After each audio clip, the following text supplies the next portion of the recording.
Buenas noches para todos. Muchas gracias por estar aquí. Esta es una de las nuevas sesiones de...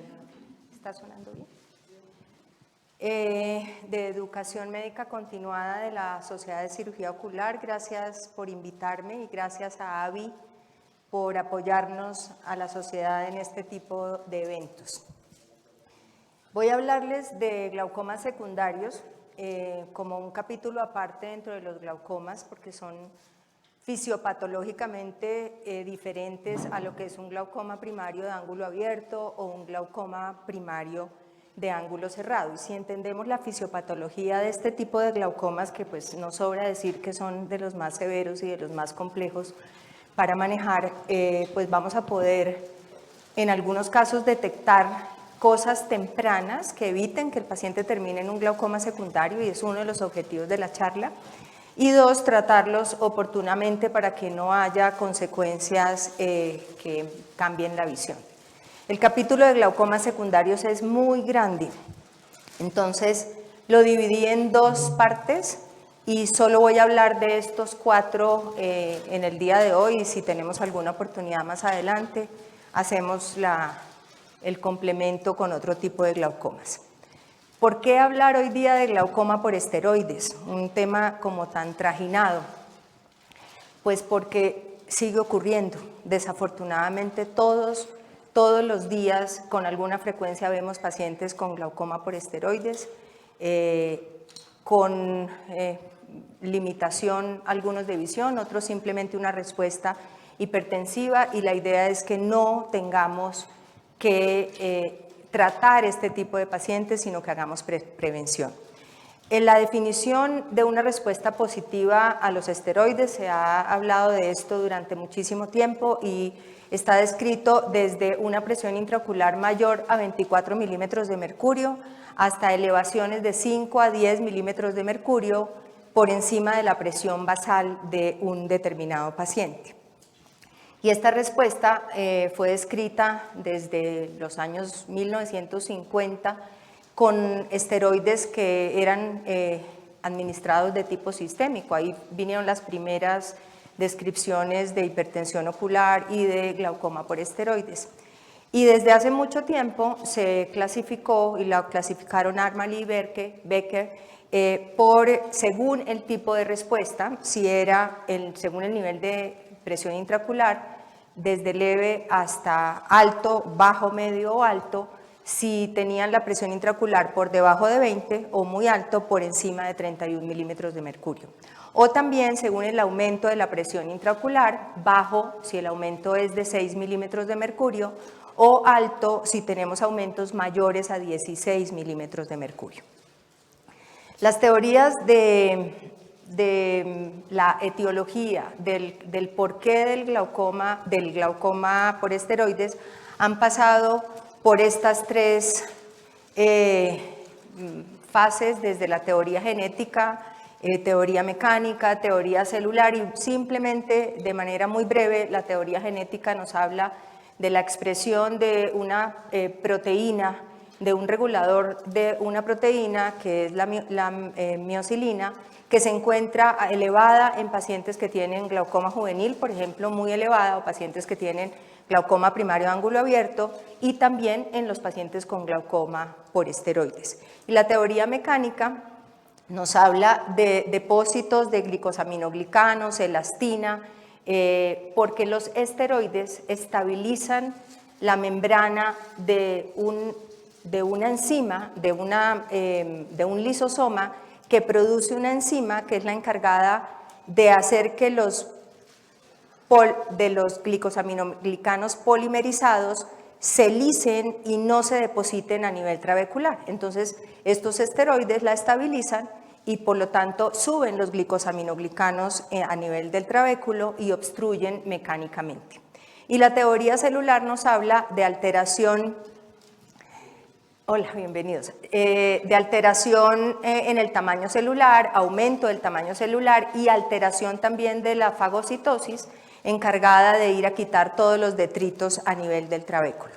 La población de riesgo es exactamente la misma que la de un glaucoma primario de ángulo abierto, pacientes que tengan antecedentes familiares positivos para glaucoma, diabéticos, miopes altos, enfermedades del colágeno y por supuesto los pacientes que están expuestos a terapias crónicas por corticoides, ya sean tópicos o sistémicos. La clínica es muy variada. Primero hay un periodo de latencia en los respondedores y se puede presentar la respuesta positiva, la elevación de la presión, cuando son susceptibles incluso dentro de la primera semana, más frecuentemente con el uso crónico en semanas, en meses y puede estar completamente asintomático o tener síntomas y dejar daños que después el paciente pueda llegar a simular un glaucoma de presión normal. Las rutas de administración pueden ser cualquiera, las que conocemos y hoy quiero llamar un poquito la atención, no solo sobre lo que nosotros usamos, los oftalmólogos generales, sino los retinólogos. Porque los implantes de dexametasona han mostrado respuestas hipertensoras, especialmente implantes intravítreos de dexametasona, picos hasta en el 40% de los pacientes en el segundo mes de aplicación de la inyección intravítrea. Eso no quiere decir que el paciente termine en glaucoma, simplemente una respuesta positiva de ese esteroide que si no se detecta a tiempo y no se trata, el paciente va a evolucionar y va a requerir un tratamiento. Y ese pico ocurre alrededor del segundo mes del implante de dexametasona. Yo he tenido varios pacientes remitidos por algunos de los colegas retinólogos acá que son muy juiciosos y están monitorizando la presión, no solo con el primer implante, sino también hay que tenerlo muy presente en el segundo implante. No siempre con un solo implante el paciente tiene solución a su problema. Cuando ya estamos hablando de glaucoma por esteroides, pues ya suponemos un daño, ya no hablando de respuesta hipertensiva, suponemos un daño a nivel del nervio óptico con las consecuencias a nivel del campo visual y cómo vamos a tratar un glaucoma por esteroides. Entonces, lo primero, suspender el esteroide, detectar que es la causa por la cual el paciente está haciendo y no tiene otro tipo de componente o tiene un glaucoma primario, identificar el evento desencadenante que es el uso del esteroide, tópico, sistémico, intravítreo, en cremas dermatológicas, y en la fase aguda manejarlo porque algunos pacientes llegan con presiones tan altas que requieren una intervención médica, tópica y otros que se cronifican terminan también en procedimientos quirúrgicos. En cuanto a la medicación tópica, lo indicado, como siempre, uno puede utilizar supresores del acuoso como los betabloqueadores y los inhibidores de la anhidrasa carbónica o utilizar también las otras líneas de tratamiento, alfa-adrenérgicos o análogos de prostaglandinas. Aquí un pequeño paréntesis que siempre trato de hacer en las conferencias de glaucoma y es para recordar los mecanismos de acción, que son mecanismos de acción complementarios y que nos ayudan a potenciar una respuesta hipotensora. Los que disminuyen la producción de humor acuoso, pues ya dije, betabloqueadores, inhibidores de anhidrasa carbónica y los alfa-adrenérgicos, y los que aumentan el flujo de salida, ya sea por la vía trabecular, y son la pilocarpina y el bimatoprost, que exhibe un doble mecanismo de acción, y los análogos de prostaglandinas, los 4 análogos de prostaglandinas que tenemos en el mercado, y la brimonidina, que es un alfa-adrenérgico, que también actúa en menor grado, pero también puede disminuir la producción de humor acuoso. Si tenemos claro cómo actúan estos medicamentos, podemos unirlos para potenciar su efecto hipotensor.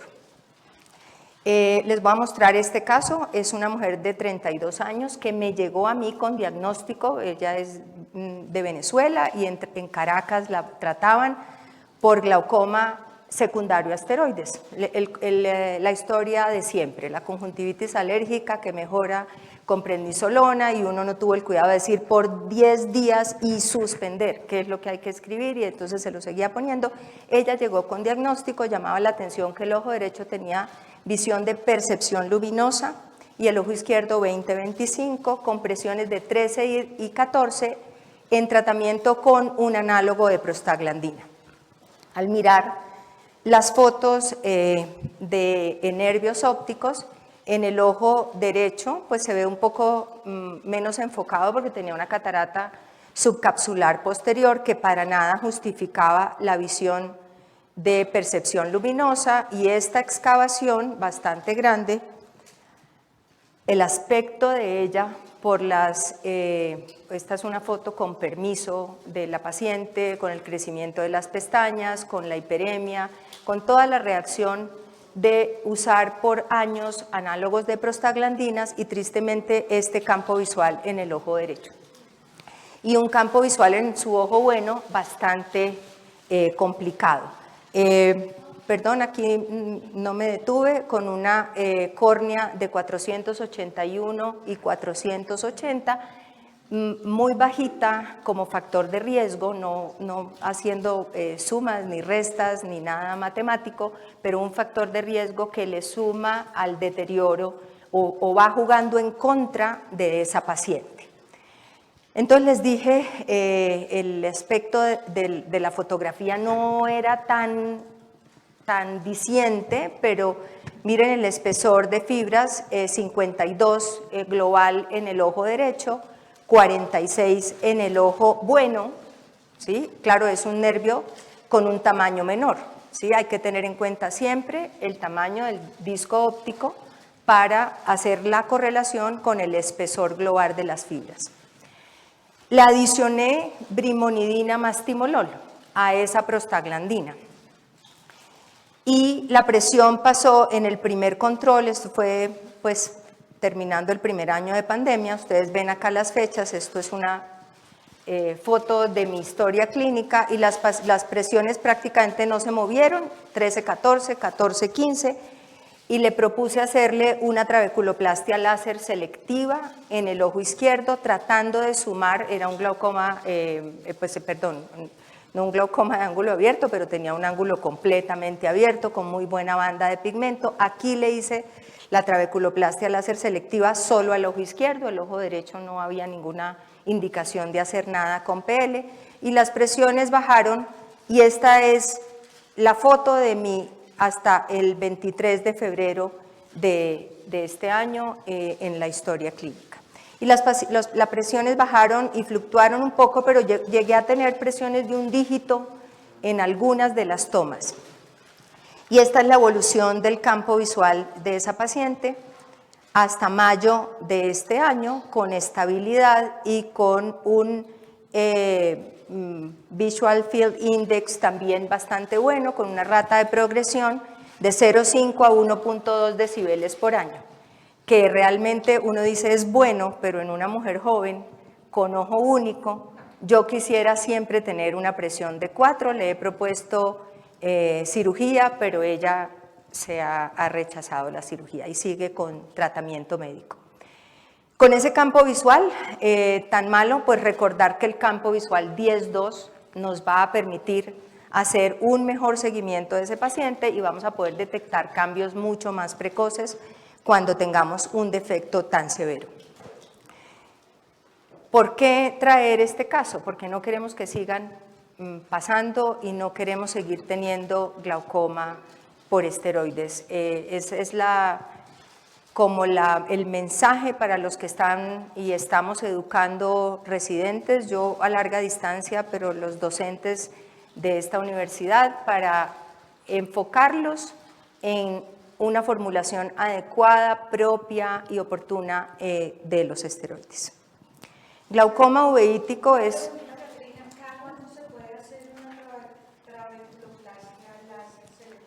Cada vez que tú haces una segunda, puedes tener una siguiente, actúa un poco menos. Si tienes buena banda pigmentada, puedes hacer 3 trabeculoplastias láser selectivas sin ningún problema. Ahora, si tú no tienes respuesta en la primera, no tiene indicación hacer una segunda. O sea, la trabeculoplastia láser selectiva actúa como si fuera un medicamento. A los pacientes algunos responden, otros no responden. Si tú tienes un paciente que te respondió muy bien y lograste tu presión objetivo con una trabeculoplastia y al cabo de unos años volvió a tener una elevación, tú puedes repetirla. Pero si tú le hiciste una trabeculoplastia y ella no bajó nada, no hay que hacer una segunda.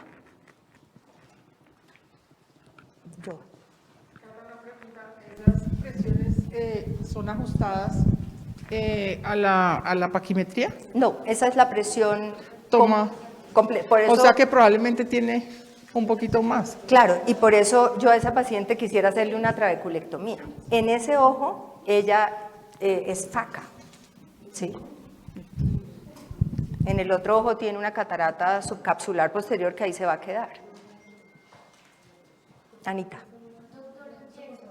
¿Qué opinión tiene sobre hacer una trabeculoplastia láser en un paciente sin medicación previa a uno que ya lleva varios años con un análogo de prostaglandina, que es de los más fuertes que se pone en primera línea y más si es glaucoma por esteroides? Pero ¿sin tratamiento previo o ya con tratamiento con Esa es prostaglandina? mi pregunta, ¿qué experiencia tiene? ¿Es preferible hacerla cuando no hay tratamiento? Sí, o sea, los estudios de el estudio LIGHT, que es el estudio que compara trabeculoplastia láser selectiva versus inicio de terapia médica, precisamente eso es lo que muestra. Ahora, sí, es más eficiente la trabeculoplastia cuando el paciente no ha recibido tratamiento médico. Pero aquí hay otros 2 glaucomatólogos, ¿no? Para preguntarles está Juan Manuel, está Sandra. Catrina, en el caso que hablas, a pesar de que es un caso extremo y debe bajarse la presión, y si logras llegar a lo que tú quieres, que es 4, por ejemplo, ¿qué pasa No con tanto, no Bueno, tanto. no tanto, pero por ahí unos 6, 8, ¿qué pasa en ese ojo con la homeostasis del resto del ojo con una presión tan baja a través del tiempo? Mira, eso es supremamente relativo. Hay pacientes que aguantan muchísima hipotensión. Yo tengo pacientes de glaucoma pigmentarios, unos operados por mí, otros no operados por mí, con trabeculectomías con presiones de 7, de 8 y nunca han hecho una maculopatía por hipotensión. Y hay otros que son absolutamente susceptibles y con presión de 7 la mácula se resiente, que es a lo que uno más le teme. Pero con esta paciente yo de verdad hubiera querido hacerle ya una trabeculectomía, porque 480 micras con presión de 15 que llegó, pues ya la tengo en 9, 10 y la monitoreo cada 3 meses. Ustedes lo vieron ahí en la secuencia. Cata, justamente hace por lo menos un mes y medio, un paciente de la SEC me hizo una crisis, llevaba 2 semanas con fluorometalona, hizo presión de 40 en un ojo y 35 en el otro. Al suspender el medicamento respondió inmediatamente. Ese paciente conviene hacerle seguimiento de campo visual frecuente, ¿durante cuánto tiempo o no?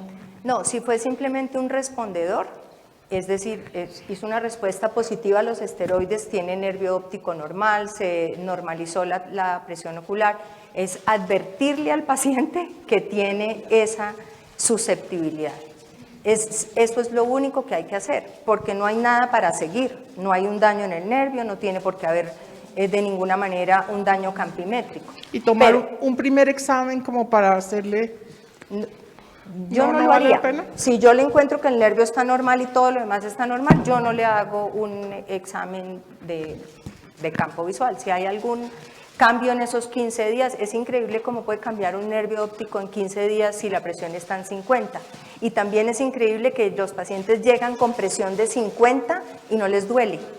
Si es un glaucoma de este estilo, ¿no? Pues no estoy hablando de un agudo, ¿no? No, él hizo, en la córnea hizo microedema, o sea, hizo un cuadro clásico de hipertensión ocular. No se quejaba de dolor con esa presión, pero pues en la lámpara de hendidura uno ve una córnea que está evolucionando normal de un LASIK y de pronto la ves con un edema microquístico y tú dices, bueno, tomémosle la presión y la encuentras en 50, tú dices, Pues sí. pero no le dolía. No, le bajó como a 20,400, pero como a la semana ya estaba otra vez en su 20,40 normal de su proceso de su LASIK. Si lo detectaste a tiempo, si se corrigió a tiempo, si respondió rápidamente, no tiene por qué haber un daño. Pero si tú sospechas que hay un daño, no dudes en pedir exámenes estructurales, ¿no? Gracias, Cata. Humberto.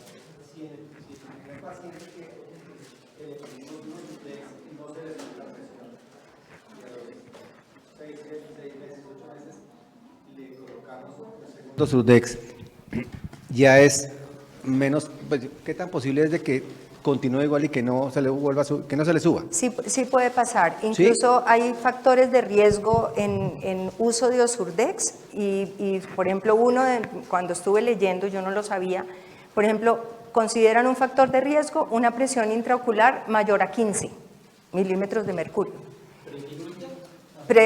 Osurdex, basal, su presión mayor de 15.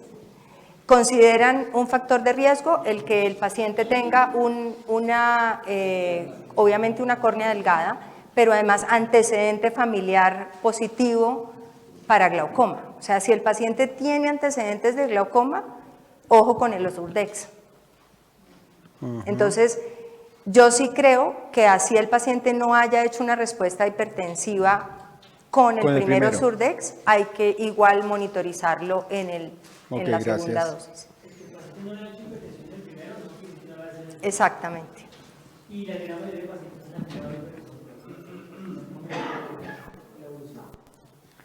Ahora, si se detecta a tiempo, que yo he tenido varios casos de verdad de algunos de ustedes, también de Alberto León, un par de gente joven que ha requerido Surdex por la causa que sea, responden muy bien a terapia médica, pero lo importante es haber detectado y haber buscado esa respuesta hipertensiva. Tranquilo.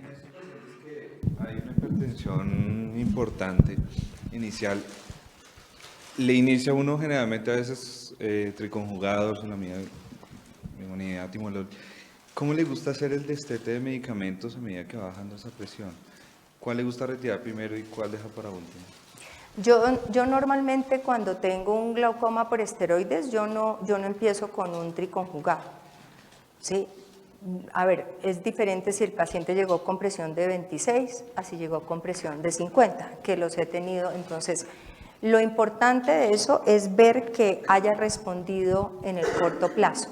Y si uno ve después de un tiempo, después de monitorizar que varias semanas, que el paciente está bien y que la causa por la cual estuviera usando, y es que eso lo voy a tratar ahorita en glaucoma uveítico, por ejemplo, si está usando un esteroide por una uveitis y además de eso uno tiene que darle un hipertensor, si tú ves que ya el paciente controló la tensión ocular, pero además de eso todavía sigue con inflamación intraocular, es muy posible que tú suspendas paulatinamente el hipotensor, pero el paciente, dependiendo de la causa, vuelva y haga un pico hipertensivo. Entonces, no hay un tiempo, no hay una fórmula para poder responderte muy concreto, que yo tenga una fórmula, decir, empiezo a quitar tal cosa, no. Si estoy con 2 gotas, empiezo a quitar la más fuerte de último, ¿sí? La que tiene mayor potencia hipotensora, la quito de último. Y en ese caso, pues son los análogos de prostaglandinas, son los que quitaría de último. El glaucoma uveítico es un reto definitivamente para los glaucomatólogos. y para los uveólogos, porque además la uveitis es una causa importantísima de ceguera, es el 25% de las causas de ceguera en el mundo, no por la uveitis en sí, sino por las complicaciones derivadas del glaucoma y derivadas de las complicaciones retinales de los pacientes. Esa es la causa de la pérdida visual en los pacientes con uveitis. Y el glaucoma uveítico se define como un glaucoma en el marco de un paciente con un cuadro de una uveitis que hace un daño a nivel, yo te estoy tapando, con un daño a nivel del nervio óptico con las consecuencias campimétricas. Lo que ocurre primero en una uveitis es hipotensión. Siempre que un paciente llega con el cuadro inicial es estar hipotenso, y está hipotenso porque hay un edema en los procesos ciliares y además porque la inflamación libera prostaglandinas que a la vez bajan la presión intraocular. Pero después de que se cronifica el proceso, empieza a aumentar la viscosidad del humor acuoso con depósito de toda clase de proteínas, células inflamatorias, detritos que van a taponar el trabéculo, asociado no solo a eso, sino a trabeculitis, la inflamación trabecular, a la liberación de mediadores inflamatorios y, por supuesto, al tratamiento mismo de la uveitis, que son esteroides. Después de que ha ocurrido toda esa primera fase, si el proceso persiste y la viscosidad y la inflamación se mantienen, lo que viene son las secuelas de esa inflamación, que son sinequias posteriores, posteriores con iris bombé, sinequias periféricas anteriores, anteriorización del cuerpo ciliar y neovascularización, y empieza a comportarse ya como un glaucoma de otro tipo, un glaucoma neovascular. Las causas de los glaucomas uveíticos pues, pueden ser todas estas infecciosas, inmunológicas. De las infecciosas hay que tener en cuenta las virales, son muy hipertensivas, y específicamente el herpes es un virus que hace que las uveitis que uno no ve como tan floridas hagan unas respuestas hipertensivas severas. Dentro de los virus cualquiera puede dar una uveitis anterior, el citomegalovirus, el virus de Epstein-Barr, el virus de la rubiola, que no está ahí, varicela zoster, pero como les decía, el herpes es de los más hipertensores. Y se caracterizan por este tipo de precipitados que se llaman precipitados estrellados, que son grandes y que yo no sé, los que lo han tratado, y hay que tratarlos con esteroides fuertemente, a los 10 días ya no tienen ningún precipitado, si uno les ha dado duro con este tipo y a la vez bajan la presión intraocular. Las queratouveitis herpéticas pues son muy fáciles de diagnosticar porque vienen con este tipo de lesión corneal, aumentan la presión intraocular no solo por la liberación y el depósito de detritus, sino porque hacen trabeculitis. Hay una inflamación trabecular que impide que el trabéculo haga su función y se acompañan muchas veces de edema endotelial. Cuando esto es así, es muy obvio el diagnóstico, pero cuando no es tan obvio y uno sospecha uno que otro virus, pues tiene que hacer un examen de aspirado de cámara anterior para hacer un PCR, en cadena de polimerasa, reacción en cadena de polimerasa, gracias, para medir y correr todo el panel viral. Acá hay un sitio especializado que lo hace y lo hace bastante bien. Siempre normalmente lo hacemos de la mano con algún uveólogo que nos orienta o que nos ha remitido el paciente para el manejo del glaucoma, y esto hay que hacerlo en un momento agudo, cuando el paciente está con la uveitis florida y cuando tenemos una reacción inflamatoria evidente en la cámara anterior. Y es que los virus se esconden mucho porque son virus DNA, y entonces son unos virus que se pueden replicar muy rápidamente y más dentro del ojo, que es un órgano que está inmunológicamente aislado de la respuesta, valga la redundancia, inmunológica del resto del cuerpo. Los Los uveitis por virus son unilaterales, pero como hay excepciones, menciono este trabajo de la doctora de la Torre, en donde publicó 3 casos de uveitis herpética bilateral, con las cosas muy típicas de estos pacientes, que son la atrofia sectorial del iris, con las zonas de transiluminación y depósitos pigmentarios que pueden hacer confundir el diagnóstico. Este es de los pocos casos publicados de uveitis herpética bilateral, porque son típicamente unilaterales. Dentro de los glaucomas uveíticos inflamatorios, los más importantes son las crisis glaucomatociclíticas de Posner-Schlossman, que ahora parece ser que tienen también un origen viral, se está asociando a citomegalovirus, y la ciclitis heterocrómica de Fuchs, que se está asociando al virus de la rubiola. Entonces no es tan sencillo llegar al diagnóstico etiológico y bueno, todas las otras inmunológicas que están viendo acá. Las crisis glaucomatociclíticas son episódicas, unilaterales, ocurren en pacientes entre los 20 y los 50 años, recurrentes, y la causa por la cual hay una elevación de la presión intraocular es por la inflamación trabecular y por eso hay que tratarlos con esteroides. El aumento de la presión en estos casos es muy, muy severo y no se correlaciona con la, entre comillas, poca inflamación que uno ve en la cámara anterior. O sea, es una respuesta hipertensiva muy grande que puede llegar a glaucomas con consecuencias muy severas hasta en el 25% de los casos.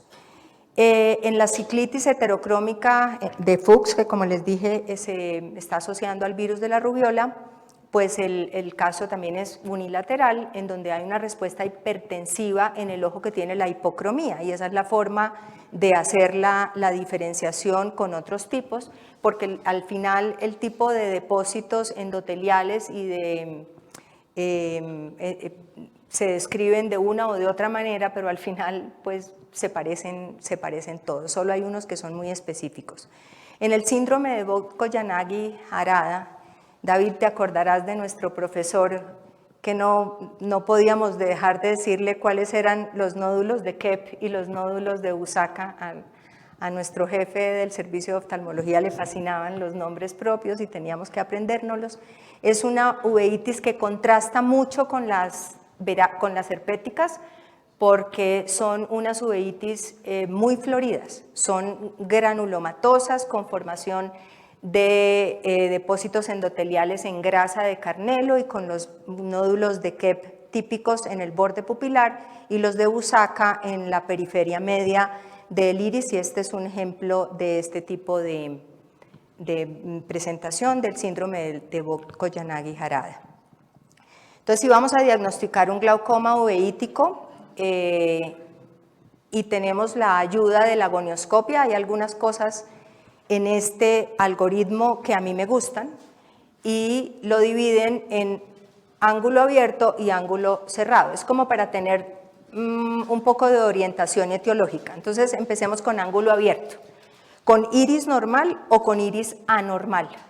Y si el iris es normal y es un niño, hay que pensar en una artritis reumatoidea juvenil.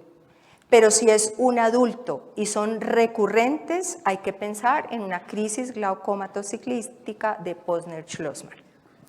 Si el iris es anormal y lo que hay es una atrofia sectorial, hay que pensar en un virus, específicamente en herpes virus, pero si tenemos una heterocromía con hipertensión en el ojo con la hipocromía, pues hay que pensar en un Fuchs. Y si además de eso tenemos una atrofia periférica con dispersión de pigmento, hay que pensar en un lente intraocular que no esté ubicado donde sea, o un lente de plato muy grande que produzca dispersión pigmentaria, un lente en el surcus, o en un síndrome de uveitis, ifema y glaucoma. Eso era si el ángulo está abierto. Pero si el ángulo está cerrado y tenemos goniosinequias e iris bombé, hay que pensar en enfermedades granulomatosas como sarcoidosis, toxoplasmosis o una enfermedad de Behçet. Y si lo que tenemos es una rotación anterior del cuerpo ciliar con efusión coroidea, hay que pensar en un síndrome de Vogt-Koyanagi-Harada. Esa efusión coroidea, para las doctoras Laverde, son quienes nos ayudan cuando pedimos un VM en estos pacientes y encontramos este tipo de hallazgo en el VM específicamente. El tratamiento está encaminado a la enfermedad de base, a tratar el glaucoma y los síntomas del paciente, si es con un supresor de humor acuoso o si es con otro tipo de medicamentos como análogos de prostaglandinas, pues están un poco, entre comillas, limitados porque favorecen la inflamación. Y en cuanto al inhibidor de anhidrasa carbónica, algunos pues sabemos que también puede inhibir la anhidrasa carbónica del endotelio corneal y descompensar una córnea que por una razón inflamatoria estuviera ya descompensada. Sin embargo, hay algunos corneólogos que no le tienen miedo a la anhidrasa carbónica en las descompensaciones corneales, pero yo particularmente sí le tengo miedo. Estos son casos míos de pacientes con sinequias posteriores e iris bombé y este otro cuadro similar de, de un cuadro glaucomatoso. Si el paciente evoluciona y terminan con este tipo de catarata, pues hay que hacer una FACO y en ese caso yo sí prefiero hacer una iridectomía quirúrgica. Si el paciente evolucionó a glaucoma, pues hay que combinarlo con una trabeculectomía, pero si lo que dejó fue unas secuelas solo estructurales a nivel del ángulo, sin que el paciente tenga glaucoma, ayuda muchísimo a hacer una goniosinequiolisis. La goniosinequiolisis es una maravilla y tenemos la pinza aquí en la Sociedad de Cirugía Ocular y no es nada difícil ni nada del otro mundo para hacerla.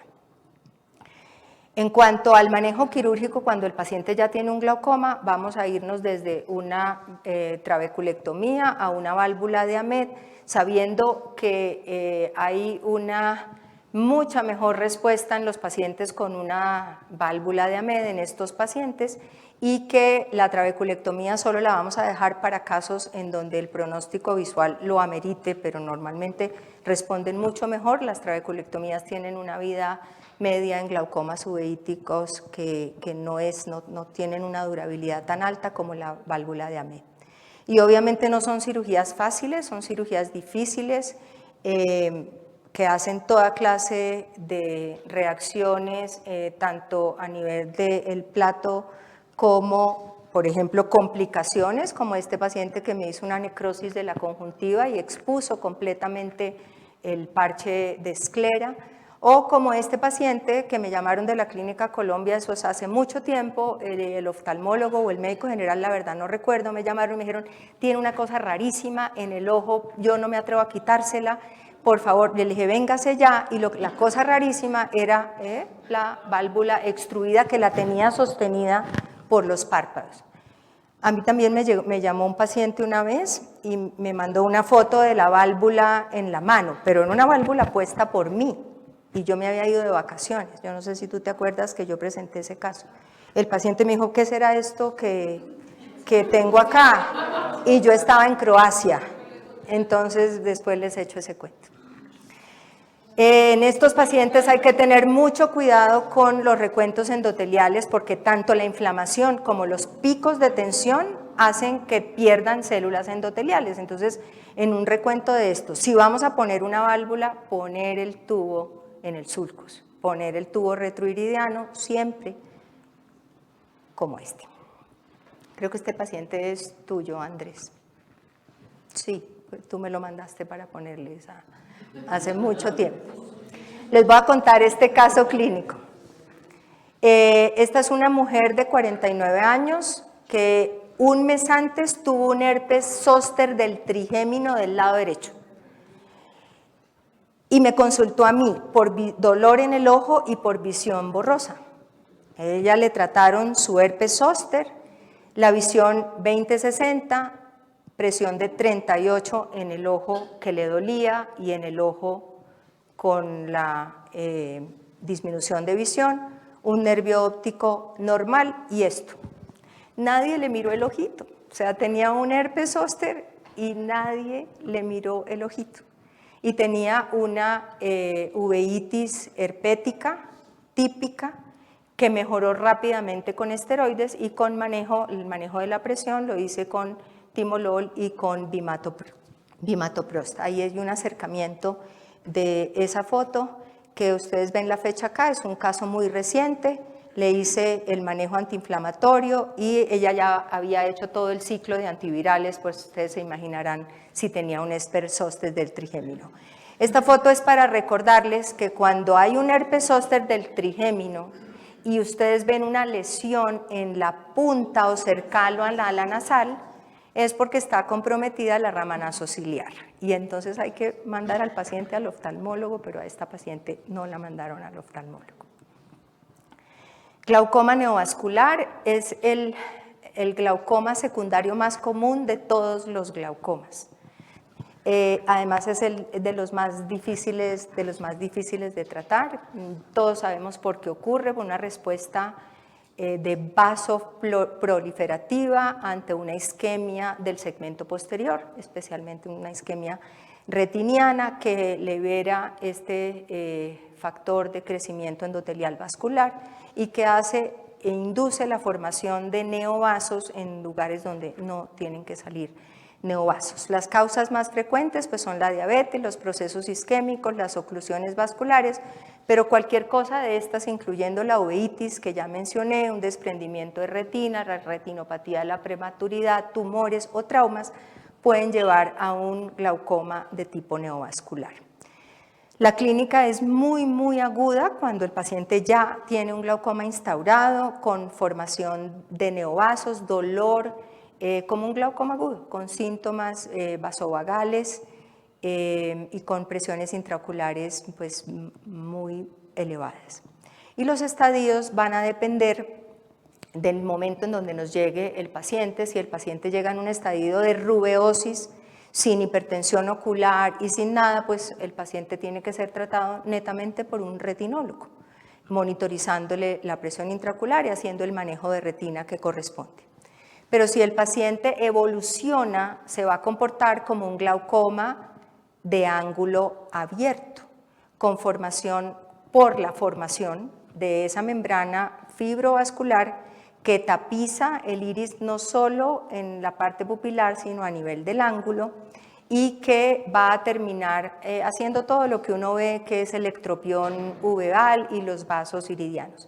Si esa membrana fibrovascular progresa, pues entonces el paciente ya se comporta como un glaucoma de ángulo cerrado porque hay una contracción angular y el tratamiento se empieza a complicar, lo mismo que el pronóstico. Estos son casos también míos de neovascularización en el ángulo. A veces uno no ve neovascularización en el iris, en el esfínter, pero ya tiene vasos en el ángulo. Entonces, hacer en estos pacientes que han tenido un evento vascular retinial gonioscopia. O sea, la gonioscopia es infaltable. Y acá lo traigo para mostrar el ectropión uveal tan típico de este tipo de glaucomas por la contracción de esta membrana.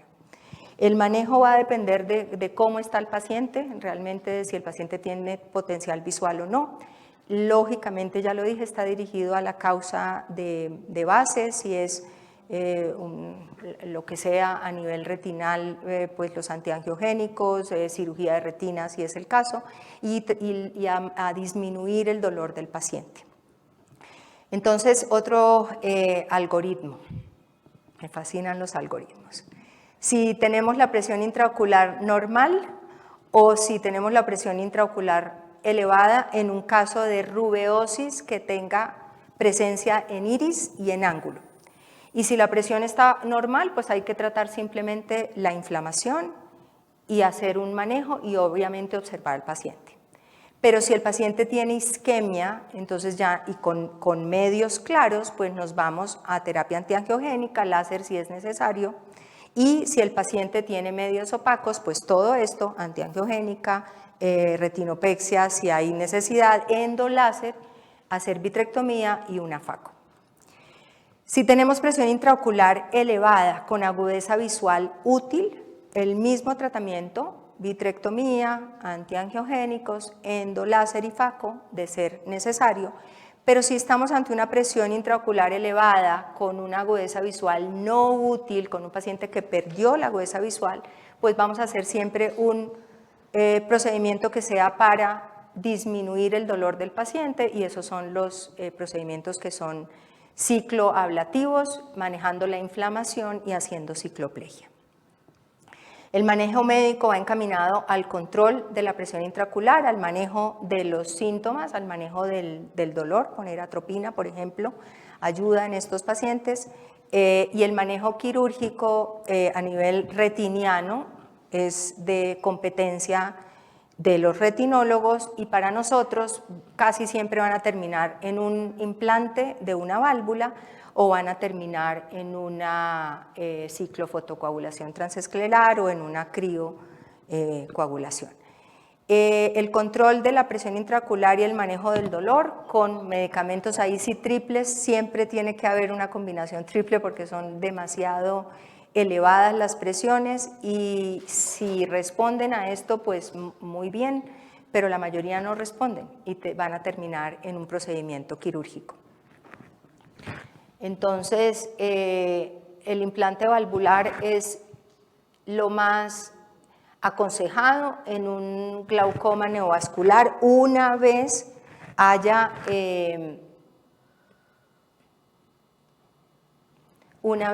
mejoría. David, ¿así las pones tú, las válvulas? Ay, David Mauricio. Entonces, yo que quiero mostrarles de este implante, de esta válvula, y es en un poquito más adelante, y la verdad lo voy a adelantar porque no merece la pena sino mostrar la implantada del tubo, cómo se forma una membrana que no deja ni siquiera que el tubo pase a la cámara anterior, y uno tiene que ayudarse con un instrumento. Ahí está, sin editar esa parte en donde no encuentro camino para llegar hacia donde tengo que implantar el tubo valvular, y hay que ayudarse con una maniobra, con una espátula de ciclodiálisis para romper esas adherencias que hay en el ángulo, que son las que obstaculizan el paso a la cámara anterior.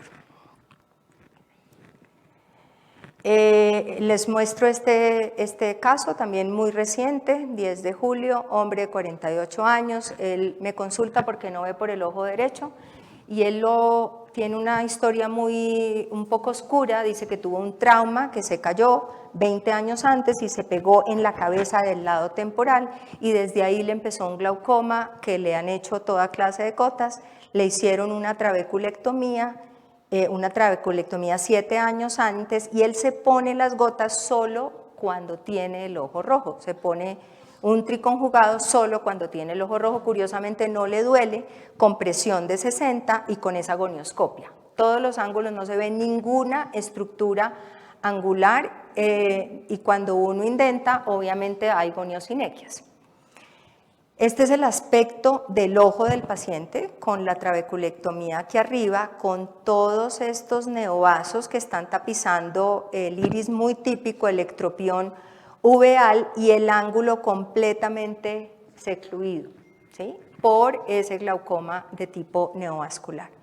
A ese paciente le ofrecí hacer una ciclofotocoagulación solo para manejo de presión, y porque tiene la presión en 60 milímetros de mercurio. No la he hecho, no lo he programado, pero pues estoy mostrando otro caso distinto, evidentemente, haciendo con la sonda revisada, y si uno necesita en un ojo ciego bajar presión, pues evidentemente lo que hay que usar no es esta sonda, sino la sonda G6. Bueno. Glaucoma pigmentario es el último de los glaucomas que voy a tratar hoy. Decidí ponerlo antes de poner glaucoma asociado a cristalino, que sería taquillerísimo, porque a uno le fascina que le digan que hay que sacarle el cristalino para que no le dé el glaucoma, pero lo decidí poner porque he tenido avalancha de glaucomas pigmentarios o síndromes de dispersión pigmentaria, para ser un poquito más exacta.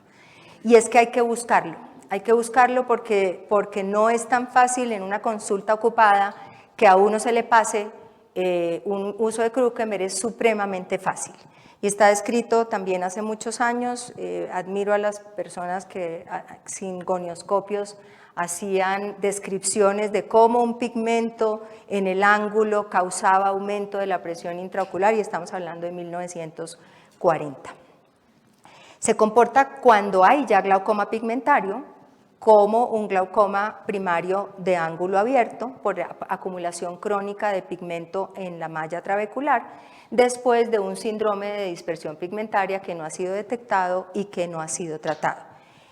Ocurre en pacientes con una incidencia en blancos entre el 2 y el 4%, pareciera poquito, pero de esto lo grave es que hasta el 40% pueden terminar en respuesta hipertensiva de tipo pigmentario, que si no se trata terminan en glaucoma por dispersión pigmentaria al cabo de más o menos 10 años. Y como esto le da a personas jóvenes, van a tener una expectativa de vida muy grande para tener un problema también muy grande. Entonces, el síndrome de dispersión pigmentaria, para aclarar un concepto, da por igual a hombres que a mujeres.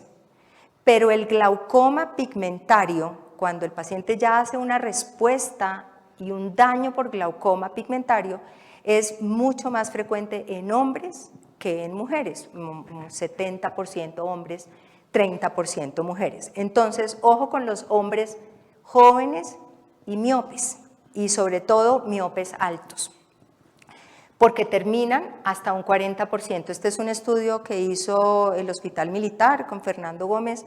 Me pareció muy interesante, me lo encontré en la preparación de esta charla, y mencionan hasta 37% de evolución a glaucoma pigmentario después de 4.2 años de tener un síndrome de dispersión pigmentaria. Entonces es realmente dramático y era una casuística importante.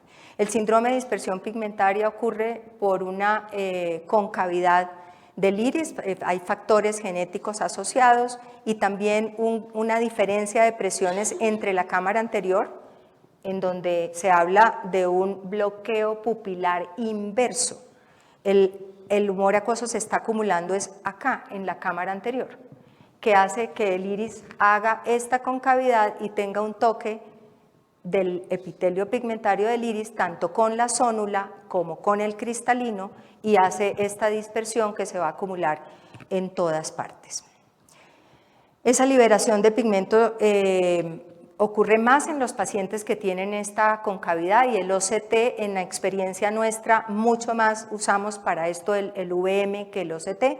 Se observa no solo la concavidad en estado fisiológico, sino durante la acomodación y también con el estímulo luminoso. Y la dispersión de pigmento durante las horas de ejercicio de un paciente también ha sido asociado a aumento en la dispersión.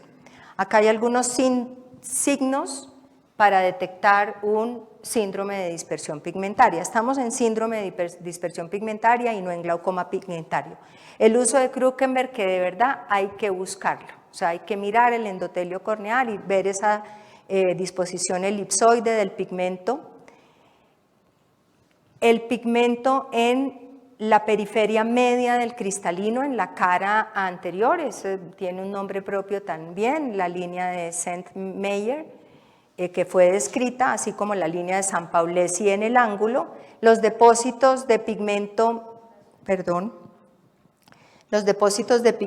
en la zónula, cuando se ve la zónula, y el acúmulo de pigmento con la línea, en el trabéculo muy pigmentado, con la línea de Schwall pigmentada que corresponde a lo descrito por el doctor San Paulesi como la línea de San Paulesi. Todos hemos oído hablar de eso. Este es un caso mío de un paciente con un uso de Krukenberg. Ya aprendí a tomarle fotos al uso de Krukenberg y una dispersión pigmentaria con esa transiluminación tan severa en otro paciente. La hipertensión ocular pigmentaria, cuando ya hay hipertensión, y oigan esta cifra, por cada 1.4 milímetros de mercurio que se suba la presión en un síndrome de dispersión pigmentaria por encima de 20, ese paciente tiene un porcentaje más alto de hacer un glaucoma pigmentario. Entonces hay que estarles monitorizando la presión, más si son hombres y más si son jóvenes. Y cuando ya tenemos un glaucoma pigmentario, pues están todos estos hallazgos, pero obviamente con los cambios estructurales a nivel del nervio óptico y los cambios funcionales en el campo visual. Y el manejo ideal serían los análogos de prostaglandina cuando se va a hablar de manejo médico, porque ya les dije, aumentan el flujo de salida por la vía uveoescleral. No van a llevar pigmento al trabéculo. Por eso los que aumentan el flujo de salida por la vía trabecular no es que estén contraindicados, pero serían una segunda línea de tratamiento. Y las combinaciones fijas. La pilocarpina también se usa especialmente en los pacientes que hacen ejercicio y que uno no les puede quitar el ejercicio media hora antes para estabilizar el iris y que en ese momento de práctica no dispersen el pigmento. Ahora viene la discusión de si iridotomía en un síndrome de dispersión pigmentaria o no. Hay estudios y hay estudios grandísimos. Hay una revisión reciente que la pueden mirar. Aquí está la referencia de donde dice que a largo plazo no hay ningún beneficio en progresión hacia glaucoma en los pacientes que se les hizo iridotomía contra los que no se les hizo iridotomía. Pero también hay otras cosas que podría uno mirar, y es que en los pacientes en donde ecográficamente por VM se detecta que tienen esa concavidad marcada y la inserción posterior del iris, se pueden beneficiar de la iridotomía porque aplanan, y también hay estudios con VM que muestran el aplanamiento del iris en esos pacientes. Entonces no voy a hablar de toda esta gráfica, pero como un dato importante, en hombres menores de 40 años, acá, que tengan una concavidad de iris marcada y documentada por VM, se les puede hacer, con dispersión pigmentaria, obviamente estoy hablando de síndrome de dispersión pigmentaria, hacerles una iridotomía periférica puede evitar que lleguen a un glaucoma por dispersión pigmentaria. La trabeculoplastia láser selectiva siempre será una indicación y útil en los glaucomas pigmentarios. Cuando se vaya a hacer, hay que hacerlo con cierto cuidado y modular no solo el área que se trata, por lo menos yo no trato más de 180 grados con potencias más bajitas porque hacen picos hipertensivos y menor número de disparos. Todas esas tres cosas para la trabeculoplastia láser selectiva, porque no es inofensiva la trabeculoplastia, no puede generar unos picos muy grandes y en los pigmentarios es donde más hay que tener cuidado. Y obviamente si el paciente ya terminó en un glaucoma inmanejable, pues el paciente termina en cirugía. Si va a ser llevado a cirugía de catarata, pues se puede apoyar con unos dispositivos de cirugía microinvasiva o en el caso de este paciente una trabeculectomía. Entonces el glaucoma pigmentario hay que buscarlo y les muestro el último caso, creo que son las dos últimas diapositivas. Este es un niño de 16 años, me lo remitió hace como 3 semanas un oftalmólogo pediatra, él es su oftalmólogo pediatra de toda la vida y de pronto llegó y tenía uso de Krukenberg. Y ese es el uso de este paciente en el ojo derecho, en el otro ojo tiene un uso muy chiquito que no fui capaz de tomarle foto, 28 y 32 de presión, un niño de 16 años con 6 dioptrías de miopía. Este es el ángulo de este paciente, ya se ve depósito bastante marcado de pigmento a nivel trabecular y traté de tomar la foto de hendidura donde uno alcanza a ver cómo aquí hay un bajonazo que me indica que en la parte periférica el iris está completamente cóncavo y está pendiente de un VM para llegarme y definir el tratamiento. Entonces hay que abrir el ojo con el glaucoma y con el síndrome de dispersión pigmentaria. Muy malo. O sea, yo he hecho consulta de 20 minutos y llorado con los papás hora y media. Y está descrito de la segunda a la cuarta década de la vida. Yo nunca había visto un paciente tan joven. Yo no sé si Sandra o Juan Manuel han visto un paciente tan joven. Es un caso dramático que me llegó como pues anillo al dedo para esta charla, para recalcar esto. ¿Qué le quiero hacer? No sé, yo no sé, ya le di tratamiento, ¿no? Yo resumí el caso, él está en este momento con tratamiento médico y le bajó la presión está en 18, se fueron de viaje y van a hacerla, porque tenían vacaciones, estamos en época de vacaciones, y le van a hacer el VM en 2 semanas que regresen. Y esto es para la segunda parte, glaucoma y cristalino y síndrome de pseudoexfoliación, otro día. Bueno. Y si hay más preguntas, no sé ni qué horas son. 8. Ah, bueno, perfecto. Veguita. Hay un glaucoma que es súper agresivo, que no es propiamente de los niños, sino de los jóvenes, Sí. pues que no sería un glaucoma secundario, sino que es ese glaucoma juvenil. ¿Tú cómo los manejas? Eso es todo un reto. Sí, eso es otra entidad completamente distinta. Es un glaucoma juvenil y es de muy mal pronóstico. Sí. Está asociado a enfermedades de tipo sistémico. Son niños que tienen artritis reumatoidea, que tienen otras cosas que agravan su pronóstico y son de muy difícil manejo. Son pacientes que terminan operados muy rápidamente. Pero es una entidad completamente diferente a esto. Y el manejo es pues agresivo. Pues. Igual, o sea, uno puede tratar un glaucoma juvenil con gotas, pero esos pacientes en poco tiempo están operados. Juan Manuel, cuéntanos.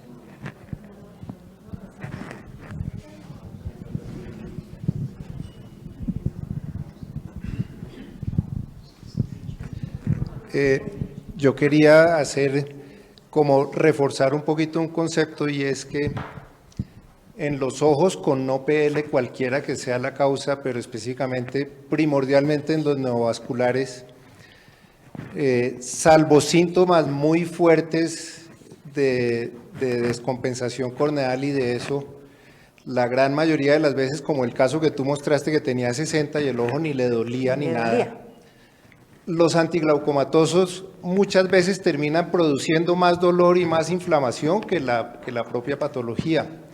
Sobre todo si les dan prostaglandinas a un ojo ciego sin dolor, de pronto le producen más inflamación.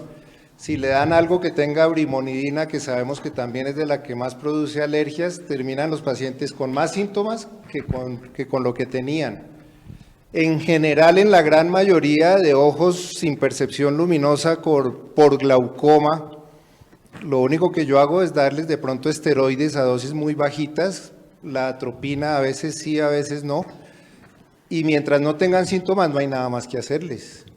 Los antiglaucomatosos para bajar presiones en ojos ciegos, yo nunca les he visto mayor indicación, y además si tiene 60 probablemente se la bajan a 45 y da lo mismo, no se ganó nada. Entonces los ciclodestructivos, claro, para tratar de que la córnea no se descompense y eso, pero de resto siempre en ojos ciegos los antiglaucomatosos para mí prácticamente no tienen ninguna indicación en la gran mayoría de ojos, porque es muchas veces empeorarle al paciente los síntomas, más que mejorar algo. En su opinión, ¿cuál sería el lugar del alcohol retrovulvar para el manejo de los ojos dolorosos?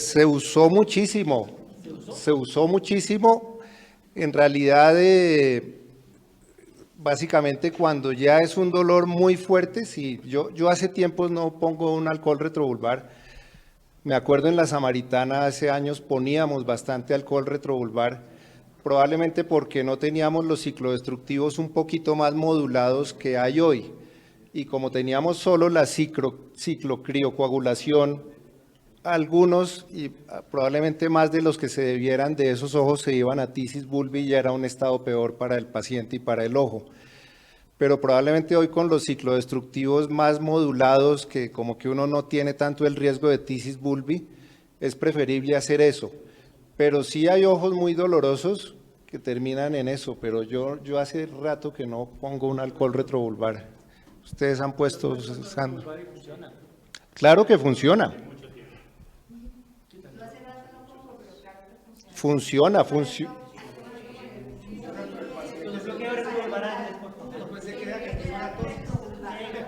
Sí, les da tosis. Les da tosis. Pero nosotros poníamos una retrovulvar con lidocaína y marcaína, no sacábamos la aguja, sino la dejábamos ahí, y hasta que el ojo ya estaba paralizado y el paciente no sentía nada y tal, a veces había que esperar 10 minutos con el paciente con la aguja puesta, y ahí cogía uno la ampolla de alcohol retrovulvar y la ponía, y a pesar de eso el paciente siempre le decía, uy, me quema, pero pasaba rápido ese dolor. Esa era una sensación caliente, pero de 1 o 2 minutos ya le pasó. Al día siguiente presentan una queimosis conjuntival absolutamente increíble. Toda la conjuntiva en 360 grados es una sola burbuja así por la reacción.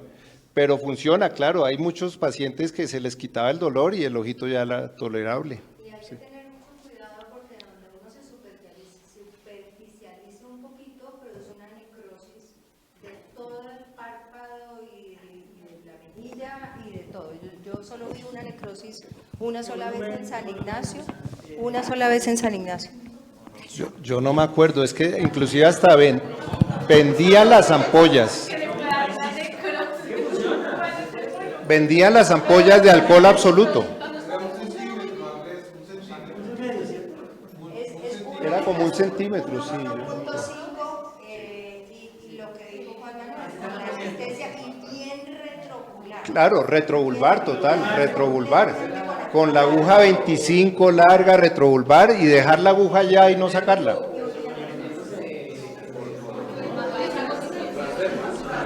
Retrovulvar aquí, sí.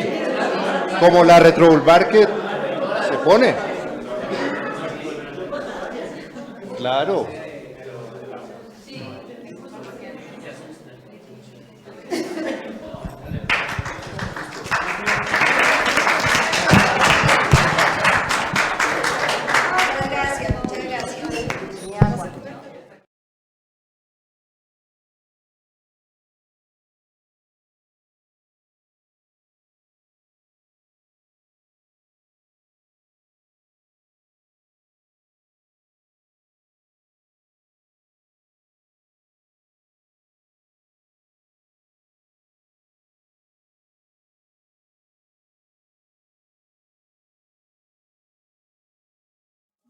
Yeah.